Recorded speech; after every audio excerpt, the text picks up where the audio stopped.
నమస్కారం అండి. ఈ ఈ మధ్యకాలంలో లాస్ట్ ఈ ఎస్పెషల్లీ సోషల్ మీడియా, యూట్యూబు ఇవన్నీ వచ్చిన తర్వాత రకరకాల తిండి పదార్థాలు ఎలా తినాలి, అవి తినచ్చు, ఇవి తినకూడదు, ఇట్లాంటివి రకరకాలుగా ప్రాచుర్యంలోకి వస్తున్నాయి. సో, అందరూ గట్టిగా వాదించేవాళ్ళే. ఎవరి పంథాల వాళ్ళు గట్టిగా బల్లగుద్ది, బల్ల విరగ్గొట్టి గట్టిగా వాదించేవాళ్ళు చాలామందున్నారు. సో, దీంతోటి ప్రజలు చాలా కన్‌ఫ్యూజన్‌లోకి పోయే అవకాశం కాదు, కన్‌ఫ్యూజన్‌లోనే అందరూ ఉంటున్నారు.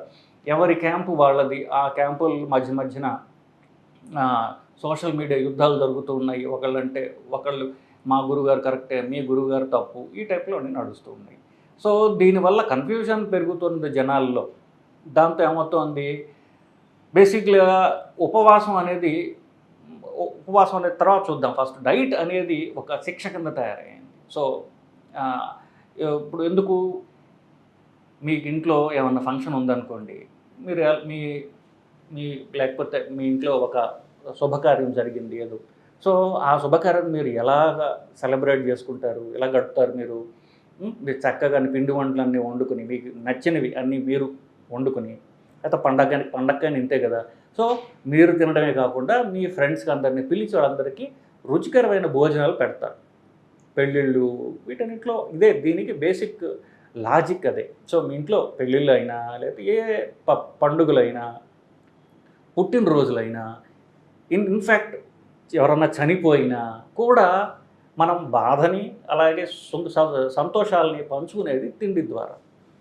ఇప్పుడు ఎవరో అందరూ డైట్ గురువులు బయలుదేరి అవి తినొద్దు, ఇవి తినొద్దు, ఇలా అన్నీ కట్ చేసుకుంటూ పోయేసరికి ఏమవుతుంది, ఏమి తినాలి అనేది వస్తుంది ఒకటి. రెండోది తిండి రెస్ట్రిక్ట్ అయిపోవడంతో జనాల్లో ఏది కంటిన్యూ చేయలేరు. సో, డైటింగ్ చేయటం అనేది ఎన్నైనా చెప్పచ్చు. ఆ డైటింగ్ చేయటం అనేది చాలా కష్టతరమైన. ఎందుకు, నాకు ఇష్టమైనవి ఏవైతే ఉన్నాయో చాలామందికి చికెన్ ఇష్టం. చికెన్ తినండి, మటన్ మానేయమని చెప్పామనుకోండి, నాకు ఇష్టమైనదే మటన్ అండి, మీరు మటన్ మానేయమంటారు అంటారు కొంతమంది. సో, అన్నం మానేయండి అన్నాం అనుకోండి, మరి తినేదే అన్నము, ఆ అన్నం మానేస్తే ఎట్లాగండి అని చెప్పేసి పేషెంట్ బాగానే ఉంటాడు. పక్కనటువంటి భార్యో లేకపోతే వాళ్ళ తల్లో విపరీతంగా జాలి పడిపోతుంటారు రోగి మీద. సో, వాళ్ళని రిస్ట్రిక్ట్ చేసినట్టుగా, వాళ్ళని జైల్లో పెట్టినట్టుగా, వాళ్ళకి ఇష్టమైనటువంటి మనం చెయ్యకుండా ఆపినట్టుగా పేషెంట్ ఫీల్ అవుతారు, పేషెంట్ పక్కన వాళ్ళు ఫీల్ అవుతారు.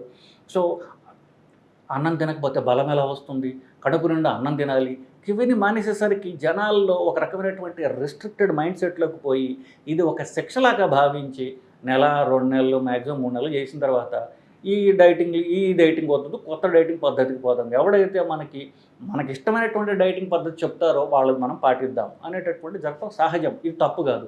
ఎందుకు, నేను చెప్పినట్టుగా మనిషికి తన సంతోషంగా ఉండటానికి, ఆనందంగా ఉండటానికి ఒక ప్రధానమైన మార్గం ఏంటి, తిండి. You enjoy. సో, ఎంజాయ్మెంట్కి ఏమిటి, కామన్గా తిండి. సో, ఈ తిండి ఆకలే కాదు, మనం సంతోషంగా ఉండటానికి కూడా తిండి తినరు. డిప్రెషన్గా ఉన్నప్పుడే తిండి తింటారు, అది వేరే, దాన్ని బులిమియా అంటారు. సో, బాధగా ఉన్నా సంతోషంగా ఉన్నా ఫస్ట్ మనిషి తినేది తిండి. ఇది రిస్ట్రిక్ట్ చేసేసరికి మనుషులు తట్టుకోలేరు. సో, 90% డైటింగ్ పద్ధతులు ఫెయిల్ అవ్వడానికి కారణం ఇదే. ఎందువల్ల, జనాలు ఎప్పుడైతే తిండి తగ్గించు అంటే వాళ్ళు రెస్ట్రిక్టెడ్గా ఫీల్ అవుతారు. వాళ్ళు తన ఆనందాన్ని, సంతోషాన్ని కట్ చేయడానికి ఎవరు కూడా ఇష్టపడరు. ఏదో ఒక నెల, 2 నెలలు ఏదో ముక్కు మూసుకుని ఏదో ఒక వ్రతంలాగా, ఏదో ఒక దీక్షలాగా ఏదో పట్టేసి ఏదో ముక్కు మూసుకుని ఏదో గడిపేసి ఆ తర్వాత నేను వదిలేసి మళ్ళీ నాకు కావాలి తినొచ్చు అనడానికి ఇష్టపడతారు తప్ప, జీవితాంతం చేస్తే కానీ జబ్బులు తగ్గవు. కాబట్టి జీవితాంతం ఎవరు డైట్ చేయడానికంటూ ఇష్టపడరు బేసికలీ. ఇది అంటే సహజం, అందరికీ వస్తుంది చెప్తున్నాం. కానీ ఎప్పుడైతే డైట్ వల్లనే జబ్బులు వస్తున్నాయి, అన్నం తినడం వల్లనే బరువు పెరుగుతున్నారు, బరువు పెరగటం వల్ల షుగర్ బీపీలు వస్తున్నాయి, షుగర్ బీపీల ద్వారా వచ్చేటటువంటి కాంప్లికేషన్స్ మీరు బరువు పెరగటం వల్ల వస్తున్నాయి. ఆ బరువు పెరగడానికి ప్రధానంగా అన్నమే కారణం. కాబట్టి అన్నం తిన్న వాళ్ళకి ఈ జబ్బులన్నీ వస్తున్నాయి అనేది ఉంటే సైన్స్ చెప్తాం. ఈ రెండింటిని ఇప్పుడు మనం బ్రిడ్జ్ చేయడం ఎలా, నాకు ఇష్టమైనవి తినాలి కానీ మనకి ఆరోగ్యంగా ఉండడానికి సంబంధించిన డైట్ని ఎలా తినాలి, ఈ రెండింటిని బేరీజు చూసుకునేదే తెలివిగా తినడం. సో, మనకి నచ్చినవి వదలకుండా తెలివిగా తినటం ఎలా అనేటటువంటిది ప్రతి ఒక్కళ్ళు ఆలోచించుకోవాలి. ఎందుకు, మీకు ఇష్టమైనవి మీకే తెలుసు.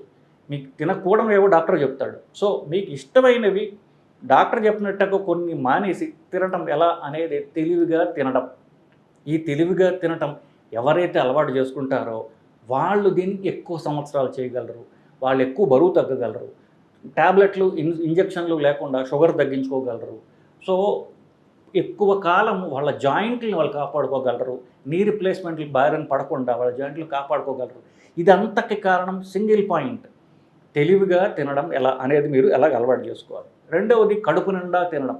సో చాలామందికి తల్లులు అలవాటు చేసింది ఏంటంటే కడుపు నిండా తిండి తినాలి, 3 పూట్ల కడుపు నిండా కడుపు నింపి ఆ ఫుల్నెస్ ఏదైతే ఉందో అది ప్లెజరబుల్గా ఉంటుంది. బట్ కడుపు నిండా తినడం అనేది ఇది ఒక ప్రధానంగా ఉన్నటువంటి చాలామందికి అలవాటు.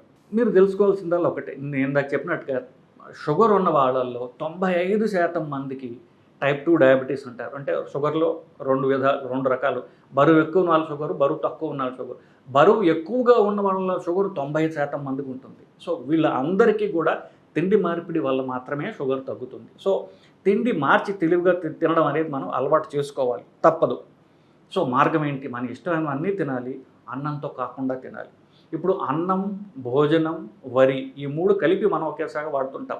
అన్నము, భోజనము అంటే అర్థం ఏంటంటే మనం తినే తిండి, మనం మధ్యాహ్నం ఏమి తింటామో దాన్ని భోజనం అంటారు, అన్నం అంటారు తప్ప ఇది వరి తినాలి అనేది మనం చేసుకున్నటువంటి అలవాటు. సో అన్నం అనేది నిజానికి సంస్కృత పదం, భోజనం కూడా సంస్కృత పదమే. సో వరి అనేది దానికి మనం ఉపయోగించేటటువంటి పదార్థం వరి. సో ఇది ఒకటి కాదు. మనకు ఆకలేస్తే అన్నం తినాలి అనేటటువంటిది మన పెద్దవాళ్ళు అలవాటు చేసిన అలవాటు మాత్రమే. సో వరి లేకుండా తినడం ఎలా, ఇది crux of the problem. So 2 steps దీనికి. సో వరి లేకుండా అంటే బియ్యం లేకుండా మనం అన్నం తినగలము అనేటటువంటి ఫస్ట్ అలవాటు చేసుకోవాలి. మీకు ఏమి ఇష్టమో అన్నం అనుకోండి, నాకు అన్నం ఇష్టం ఎవరు చెప్పరు. అన్నంతో నేను ఆకుకూర తింటాను, అన్నంతో ఈ పచ్చడి తింటాను, అన్నంతో ఆ పులుసో ఆచారో తింటాను, నేను అన్నంతో ఇంకోటి తింటానని చెప్తే అన్నం ఇష్టం ఎవరు చెప్పరు కదా.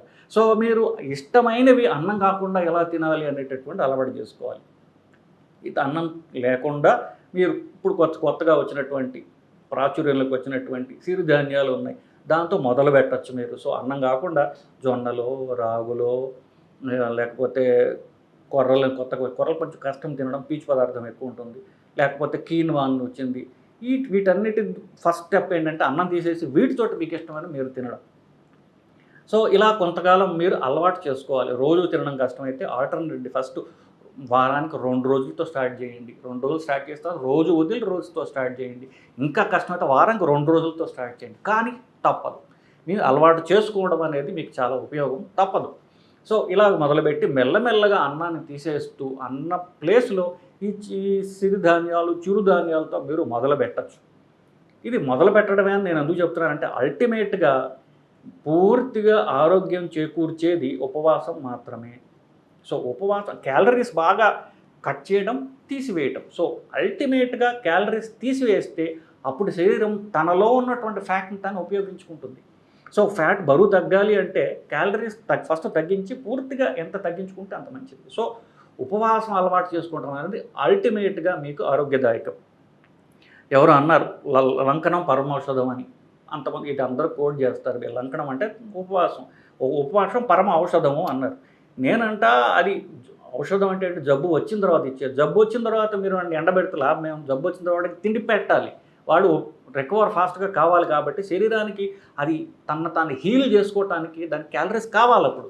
సో జబ్బు వచ్చిన తర్వాత మీరు ఉపవాసాలు ఉండక్కల, జబ్బు రాకుండా చేసేదే ఉపవాసం.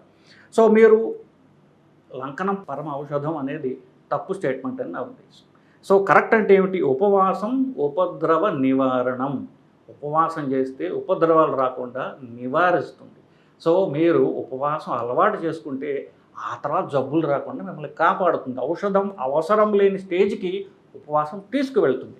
ఉపవాసం మనం అలవాటు చేసుకోవాలి. ఉపవాసానికి వెళ్ళే ముందు మనం అన్నం అలవాటు తక్కువ చేసుకోవాలి. సో ఫస్ట్ అన్నం తినడం మెల్లగా తగ్గించుకుంటూ పోయి వారానికి 1 రోజు మనం అన్నం పూర్తిగా సాలిడ్స్ తినకుండా ఉండేటటువంటి అలవాటు మనం చేసుకోవడం చాలా అవసరం.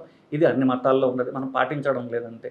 సో హిందువులైతే 2 వారాలకు ఒకసారి వచ్చేటటువంటి ఏకాదశి అంటారు, క్రైస్తవులు అయితే వాళ్ళు క్రిస్మస్ ముందు, ఈస్టర్ ముందు 41 రోజులు చేస్తారు. ముస్లింలకైతే వాళ్ళకి పూర్తిగా ఫుల్ నెల ఉన్నది. సో ఇట్లా ప్రతి మతంలో ఉన్నదే, కానీ అంత స్ట్రిక్ట్గా మనం ఫాలో చేయడం లేదు బేసికలీ. సో కనీసం వారానికి ఒక రోజైనా మీకు దేవుడంటే నమ్మకం ఉంటే ఆ దేవుడికి ప్రీత్యర్థం, ఆ దేవుడికి సంతోషపెట్టడానికి కనీసం అలా అలవాటు చేసుకోండి. ముందు ఒక రోజు వారంలో, లేకపోతే కనీసం 2 వారాలకు ఏకాదశి పెట్టుకున్నా సరే 2 వారాలకో వారానికో ఒక రోజు పెట్టుకుని తిండి తినకుండా పూర్తి ద్రవ పదార్థాలతో గడిపే ప్రయత్నం చేయడం అనేది చాలా చాలా అవసరం. సో కడుపుకు ఒక్క రోజైనా ఖాళీ పెడితే అప్పుడు అది ఫ్యాట్ కరిగించుకోవటం అంటూ మొదలు పెడుతుంది. సో ఇది షుగర్ జబ్బు ఉన్న వాళ్ళకి ఉద్దేశించి చేసినటువంటి వీడియో కాదు. మీరు షుగర్ వ్యాధి ఉన్నట్లయితే మీ డాక్టర్ని సంప్రదించి మీరు ఎట్లాగా ఈ టాబ్లెట్స్ తగ్గించుకోవాలో ఆపడం చేయాలి, మీరు ఉపాసన చేసుకుని డాక్టర్ సంప్రదించి వారి సలహా తర్వాత మాత్రమే చేయాలి. సో ఎవరికి వాళ్ళు చేసుకోవడం అనేది షుగర్ ఉన్న వాళ్ళకి మాత్రం ప్రమాదం. షుగర్ లేని వాళ్ళకి ఉద్దేశించి, షుగర్ రాకుండా చేసుకునే వాళ్ళకి ఉద్దేశించి నేను ఏం మాట్లాడుతున్నాను. సో ముందు నేను చెప్పినట్టు 2 వారాలకు వారానికి ఒకసారి మీరు ఉపవాసం చేయడం స్టార్ట్ చేయండి. ఉపవాసంలో కూడా ఫస్ట్ మీరు లిక్విడ్స్తో స్టార్ట్ చేయండి. ఆ లిక్విడ్స్ అంటే పాలు, పెరుగు ఇట్లాంటి వీటితో చేసినటువంటివి ఏవైతే ఉన్నాయో అవి. పళ్ళు ఓకే, పళ్ళ రసాలు మాత్రం అవాయిడ్ చేయడం మంచిది. ఎందుకంటే పళ్ళలో అట్లీస్ట్ మీకు ఆ గుజ్జు ఉంటుంది, ఆ ఫైబర్ ఉంటుంది. పళ్ళ రసాల్లో క్యాలరీస్ తప్ప ఏమి ఉండవు, కనీసం గుజ్జు కూడా ఉండదు. సో పాలు, పళ్ళు ఈ వీటితో ఉపవాసం స్టార్ట్ చేయండి. మెల్లగా ఈ 2 తీసేసి నీళ్ళకి రండి. That is the ultimate. మీరు ఒట్టి నీరు తీసుకుంటూ ఉపవాసం చేయగలిగితే అంతకు మించిన ఆరోగ్యదాయి నిజం చెప్పాలంటే ఇంకొకటి అంటూ లేదు. సో పూర్తిగా మిమ్మల్ని ఆ ఉపవాసానికి అల్టిమేట్ ఉపవాసం నీరుతో మాత్రమే చేయగలరు. మీరు చాలామంది తెలిసి ఉంటుంది, ఎవరైతే మన ఆంధ్రప్రదేశ్ రాష్ట్ర అవతరణకి కారణమైనటువంటి వారు ఎవరు, పొట్టి శ్రీరాములు గారు 58 రోజులు ఒట్టి నీరుతో ఆయన ఉపవాసం చేసి, ఆఫ్కోర్స్ ప్రాణం పోయింది అనుకోండి. బట్ సో నీళ్లతో ఉపవాసం చేయడం అనేది మనం అల్టిమేట్గా అట్లీస్ట్ 2 సంవత్సరాలతో అక్కడికి వెళ్ళగలిగితే అప్పుడు మీ బరువు తగ్గుతుంది, అన్ని జబ్బులు మీరు చేసుకోగలుగుతారు. సో ఇది టైం లైన్. మీరు ఎలాగ అక్కడికి వెళ్ళాలి అనడానికి, ఏమేం చేసుకుంటూ పోవాలి అనడానికి ఇచ్చినటువంటి టైం లైన్ అండి. సో ఈ టైం లైన్ ప్రకారం మీరు చేయండి. మీ కష్టాలు ఏవైతే ఉన్నాయో మీ కామెంట్స్ రూపంలో తెలియజేయండి. ఆ కష్టాలని మనం ఎలా ఎదుర్కోవాలనేది మనం తర్వాత ఇంకొక వీడియో చేసి వాటిని మనం డిస్కస్ చేద్దామండి. నమస్కారం.